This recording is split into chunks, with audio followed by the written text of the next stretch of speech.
রান্না করার জন্য সবকিছু জোগাড় করতেছিলাম। এই টাইমে মেয়ের বাবা চলে আসছে বাজার নিয়ে। আমার ঘরের বাজার সব সময় সকালেই আনা হয়, কারণ সকালবেলার বাজারটা অনেক ভালো হয়। আর মেয়ের বাবা বেশিরভাগই সকালেই বাজার নিয়ে আসে। এই তো আমি হাতের কাজটা রেখে মেয়ের বাবা কি কি আনলো সেটা দেখতেছিলাম, কি বাজারগুলো নিয়ে আসছে। মেয়ের বাবা তো প্রতিদিনই কিছু না কিছু নিয়ে আসে, আর বিশেষ করে যখন মাছ নিয়ে আসে তখনই কিন্তু আমার একটু বেশি ঝামেলা হয়ে যায়, যেহেতু মাছটা আমার করতে অনেক টাইম লেগে যায়। আর আমার মাছ করতে এমনিতে অনেক বেশি ভালো লাগে, তারপরও মাছটা করতে তো হয় নাকি। এক এক করে বাজারগুলো খুলতেছিলাম আর দেখতেছিলাম কি বাজার নিয়ে আসছে। বিশেষ করে লেবু আর শসাটা আমার কাছে এখন গরমের মধ্যে বেশি ভালো লাগে।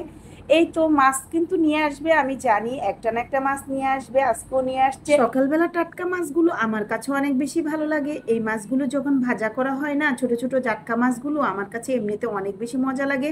আর বিশেষ করে এই বাটা মাছগুলো আমরা ভাজাই পছন্দ করি, ভাজা মাছটা আমার কাছে বেশি ভালো লাগে। আজকেও আমি মাছটা ভাজা করব। আপনারা খেয়াল করেছেন কিনা জানি না, মিনি কিন্তু চারিদিক দিয়ে আমার ঘোরাঘুরি সবসময়ই করে। ও আমি যেদিকে যাই ও এদিকেই যায়, কিন্তু একটা দিক দিয়ে ও অনেক ভালো, সে কিন্তু কখনো কোনো খাবারে মুখ দেয় না। এদিক দিয়ে কিন্তু আমি মাছগুলো কেটে নিয়েছি, মাছগুলো কেটে যত কাটাকুটা ছিল সবকিছু আমি করে নিয়েছি, করে তারপরে আমি চুলার ধারে চলে আসছি রান্না করার জন্য। যদি রান্না করার আগে সবকিছু জোগাড় যন্ত্র থাকে আর রান্নাটা কিন্তু খুব তাড়াতাড়ি করা যায়। আমিও কিন্তু সবসময় এই কাজটাই করি, আগে সবকিছু গুছিয়ে নিই। গুছানো থাকলে রান্নাটা করতে খুবই তাড়াতাড়ি হয়। এই তো আমি কিন্তু মাছটা ভাজা করে নিয়েছি, বলেছিলাম যে আমি মাছটা ভাজা করব।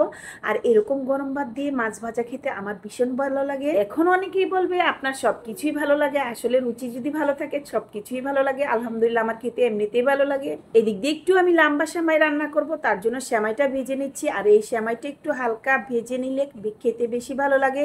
আমি কিন্তু একটু ঘি দিয়ে সেমাইটা ভেজে নিচ্ছি, তারপর আমি দুধ দিয়ে রান্না করব। এই সেমাইটা খেতে খুব ভালো লাগে। আমার শ্বশুর এই সেমাইটা অনেক বেশি পছন্দ করে। দেশে কিন্তু গরুর দুধ থাকে, তাই সেমাইটা রান্না করতে খুবই ভালো হয়। এই সেমাইয়ের মধ্যে দুধটা যত বেশি ঘন হয় তত কিন্তু খেতে অনেক বেশি মজা হয়।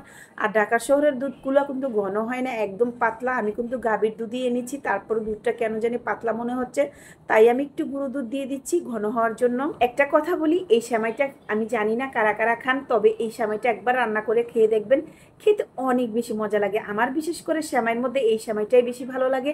আমি কিন্তু এই রান্নাটা আমার ছোট বোনের কাছ থেকে শিখেছি, ও ওর শাশুড়ির কাছ থেকে এই রান্নাটা শিখেছে। এই রান্নাটা আমার কাছে অনেক বেশি ভালো লাগে। এই তো আমি কিন্তু রান্না একে একে করে নিচ্ছি, এদিক দিয়ে আমি একটু শাকভাজি করে নিচ্ছি। বিশেষ করে এখন আমার ঘরে শাকভাজিটা একটু বেশিই থাকে, কারণ আমি ইদানিং শাকভাজিটা একটু বেশি পছন্দ হয়।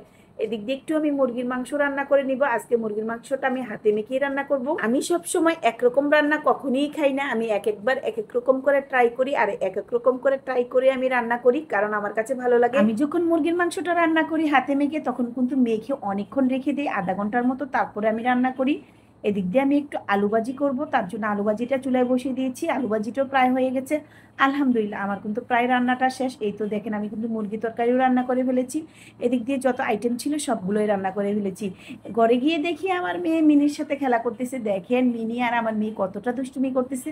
আমার মেয়ে সবসময় মিনির সাথে এরকমই করে। আর মিনি দেখেন কত ভিআইপি ভাবে ঘুমিয়ে আছে। মিনি থাকার কারণে আমার মেয়ের একটা খেলার সাথী হয়ে গেল। আমার মেয়ে কিন্তু মিনির সাথে অনেক সময় কাটায়, ভালো মুহূর্ত কাটায়। মিনি আমার মেয়ের দুষ্টুমি সহ্য করতে না পেরে চলে গেছে এখন মেয়ের বাবার কাছে। এই তো মেয়ের বাবার কাছে গিয়ে এখন দুষ্টুমি শুরু করে দিয়েছে। দেখেন ও কিন্তু কতটা দুষ্টুমি করতেছে। এখন আমি ডাকতেছি, আমার কাছে এসে শুয়েই পড়েছে। ও থাকার কারণে আমাদের সংসারে অন্যরকম একটা আনন্দ চলে আসে সব সময়।